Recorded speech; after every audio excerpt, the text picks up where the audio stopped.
Alhamdulillah wa kafa wa salatan wa salaman ala ibadihi alladhina istafa wa ba'du. Assalamualaikum warahmatullahi wabarakatuh.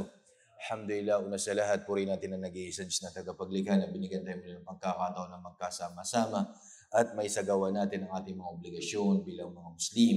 Ito'y walang iba kundi ang salah. Alhamdulillah. Mga minamahal kong magulang, kapatid sa pananampalatayang Islam, ngayon ay gabi ng Friday at bukas, Friday na, no? Subhanallah.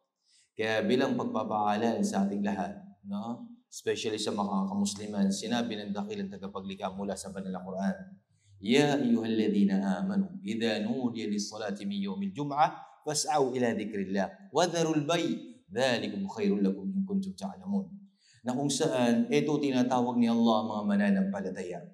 Pagwas na itinawag na ang dasal sa araw ng Jum'ah, salah, ay magmadali ika sa pagtugon dito.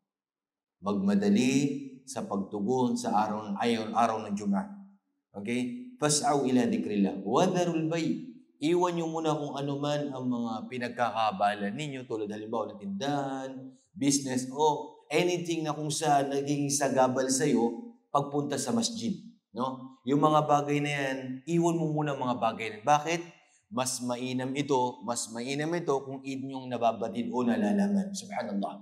Kaya mga kapatid, mga magulang sa pananampalatayang Islam, especially sa mga kalalakyan natin, mga kamusliman, huwag nating ikangay, hayaan na pumasok na lang sa masjid nung nakukutba na. O di kaya, okay, magsasala na, nasa labas, nag-uusap. Hindi ito nga marapat gawin ng isang mananampalataya ng isang Muslim. Pinaka-better, pinaka-maganda, mas early ka sa masjid. Bakit? Para kapag nagkawang gawa ng sala, imagine ang kamelyo. Allah Akbar. Alim, imagine mo yun. Allah Akbar. Imagine, para kang nagbigay ng, kumbaga, sadaga ng baka, no? Kambing. Eh kung halimbawa, huli ka na, ano ibibigay mo? Subhanallah. Baka kahit itlog, wala na. Ustad, wala na. Kaya ito bilang paalala, especially sa mga kapatid natin, mga kamusliman, magmadali ika sa masjid.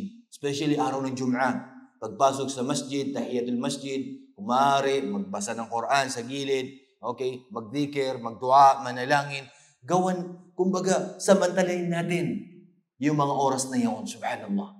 Sapagkat may mga oras din na kung saan ay ang dua, panalangin ng isang alipin, automatic tinatanggap ng dakilang tagapaglikha.